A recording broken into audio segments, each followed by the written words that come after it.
ಪ್ರಮುಖ ಈಗಾಗಲೇ ಕುಮಾರಸ್ವಾಮಿ ಅವರು ಕೂಡ ಈಗಾಗಲೇ ಕುಟುಂಬ ಸಮೇತ ನಿಖಿಲ್ ಕುಮಾರಸ್ವಾಮಿ ಇಬ್ಬರು ಕೂಡ ಈಗಾಗಲೇ ನೇರವಾಗಿ ಬಿಡದಿಗೆ ಹೋಗ್ತಾ ಇದ್ದಾರೆ. ಅವ್ರನ್ನ ಮಾತಾಡಿಸುವಂತ ಪ್ರಯತ್ನವನ್ನು ಕೂಡ ಮಾಡ್ತೀನಿ. ಸರ್, ಈಗ ಉಪಚುನಾವಣೆ ನಡೀತಾ ಇದೆ, ಒಂದು ಕಡೆ ಈಗ ಮಹಾರಾಷ್ಟ್ರ ಎಲೆಕ್ಷನ್ ಕೂಡ ನಡೀತಾ ಇದೆ. ಮಹಾರಾಷ್ಟ್ರ ಚುನಾವಣೆ ಬಗ್ಗೆ ಏನು ಹೇಳ್ತೀರಿ ಸರ್?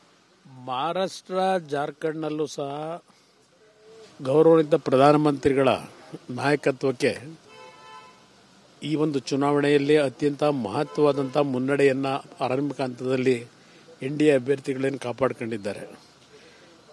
ದೇಶದ ಜನತೆಯಲ್ಲಿ ಈಗಲೂ ನರೇಂದ್ರ ಮೋದಿಯವರ ನಾಯಕತ್ವಕ್ಕೆ ಜನತೆಯ ಬೆಂಬಲ ಇದೆ ಅಂತಕ್ಕಂಥದ್ದು ಈ ಚುನಾವಣೆಗಳಲ್ಲೂ ಸಾಬೀತಾಗ್ತಕ್ಕಂಥ ಒಂದು ವಾತಾವರಣ ಇದೆ ಅನ್ನೋದು ನನ್ನ ಅಭಿಪ್ರಾಯ. ಇಡೀ ಸರ್ಕಾರವೇ NDA ಅಭ್ಯರ್ಥಿನ ಹಿನ್ನಡೆ ಮಾಡಬೇಕು, ಸೋಲಿಸಬೇಕು ಅನ್ನೋದು ಚನ್ನಪಟ್ಟಣದಲ್ಲಿ ನಿಂತಿದ್ರು.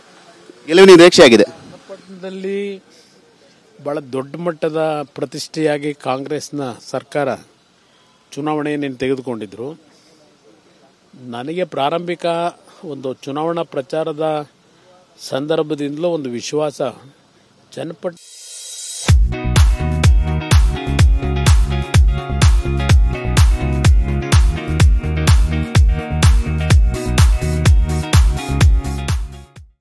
ಜನತೆ ನಿಖಿಲ್ ಕುಮಾರಸ್ವಾಮಿ ಅವರನ್ನು ಆಶೀರ್ವದಿಸ್ತಾರೆ ಅಂತಕ್ಕಂಥ ಒಂದು ನಂಬಿಕೆ ಇತ್ತು. ಜೊತೆಗೆ ನಮ್ಮ ಕಾರ್ಯಕರ್ತರು, ಎರಡೂ ಪಕ್ಷಗಳ ಕಾರ್ಯಕರ್ತರು, BJP JDSನ ಕಾರ್ಯಕರ್ತರುಗಳು ಬಹಳ ಪ್ರಾಮಾಣಿಕವಾಗಿ ಕೆಲಸ ಮಾಡಿದ್ದಾರೆ ಅನ್ನೋದು ನನ್ನ ಅಭಿಪ್ರಾಯ. 3-3 ಎಷ್ಟು ಗೆಲ್ತೀರಿ? ಇಲ್ಲ, ಇದರಲ್ಲಿ ಪ್ರಾರಂಭಿಕ ಹಂತದಲ್ಲಿ ಶಿಗ್ಗಾವಿನಲ್ಲಿ ಇವತ್ತು ಬಸವರಾಜ ಬೊಮ್ಮಾಯಿಯವರ ಪುತ್ರ ಮುನ್ನಡೆ ಸಾಧಿಸಿರ್ತಕ್ಕಂಥದ್ದು, ಇಲ್ಲಿ ಚನ್ನಪಟ್ಟಣದಲ್ಲಿ JDS ಅಭ್ಯರ್ಥಿ ಮುನ್ನಡೆ ಇರತಕ್ಕಂಥದ್ದು, ಅಲ್ಲಿ ಕಾಂಗ್ರೆಸ್ನ ಅಭ್ಯರ್ಥಿ ಮುನ್ನಡೆ ಅಂತಕ್ಕಂಥದ್ದು ಏನು ಬರ್ತಾ ಇದೆ. ಮೊದಲಿಂದಲೂ ವಾತಾವರಣದಲ್ಲಿ 2 NDA ಅಭ್ಯರ್ಥಿಗಳು ಗೆಲ್ತಾರೆ, ಒಂದು ಕಾಂಗ್ರೆಸ್ ಬರ್ಬೋದು ಅಂತಕ್ಕಂಥದ್ದು ವಿಶ್ಲೇಷಕರ ಒಂದು ಏನು ನಿರೀಕ್ಷೆ ಇತ್ತು. ನೋಡೋಣ ಮುಂದೇನಾಗುತ್ತೆ.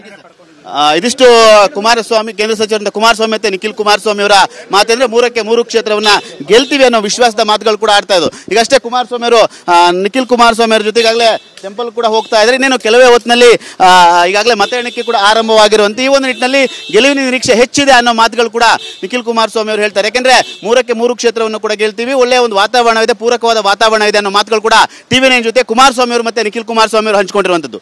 ಕ್ಯಾಮರಾಮನ್ ಪ್ರಶಾಂತ್ ಜೊತೆ ಸುನಿಲ್, TV9 ಬೆಂಗಳೂರು.